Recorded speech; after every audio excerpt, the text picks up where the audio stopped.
Assalamualaikum warahmatullahi wabarakatuh.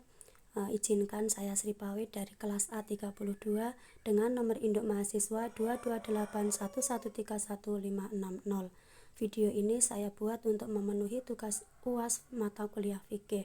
Adapun yang akan saya paparkan di sini adalah tentang hukum tayamum bagi orang yang tidak bisa menggunakan air. Pengertian tayamum adalah bersuci yang dilakukan dengan menggunakan debu yang suci sebagai pengganti wudhu atau mandi wajib.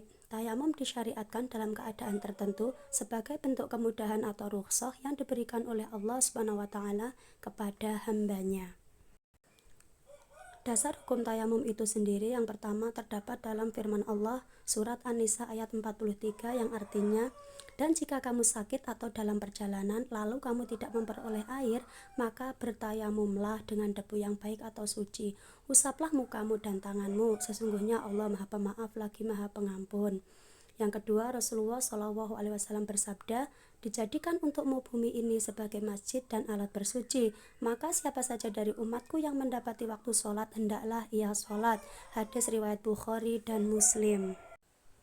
Kondisi yang membolehkan tayamum yang pertama adalah ketika air tidak tersedia meskipun sudah berusaha mencarinya. Yang kedua, ketika seseorang menggunakan air dapat memperparah penyakitnya. Sedangkan yang ketiga adalah kondisi di mana jika air yang tersedia hanya cukup untuk kebutuhan pokok seperti minum saja. Tata cara tayamum yang pertama adalah niat dalam hati untuk bertayamum. Yang kedua, meletakkan kedua telapak tangan pada debu yang suci, kemudian meniup debu yang berlebih dan mengusapkannya ke seluruh wajah. Sedangkan yang ketiga adalah meletakkan kembali kedua tangan pada debu, lalu mengusapkannya ke tangan kanan dan kiri hingga pergelangan tangan. Ketentuan tayamum itu sendiri yang pertama adalah tayamum hanya boleh dilakukan dengan menggunakan debu yang suci dan bersih. Yang kedua, tayamum hanya berlaku untuk satu ibadah wajib. Jika ingin melaksanakan sholat berikutnya, tayamum harus diulang. Sedangkan ketentuan yang ketiga adalah jika seseorang bertayamum lalu ia menemukan air sebelum sholat, ia wajib berwudu menggunakan air.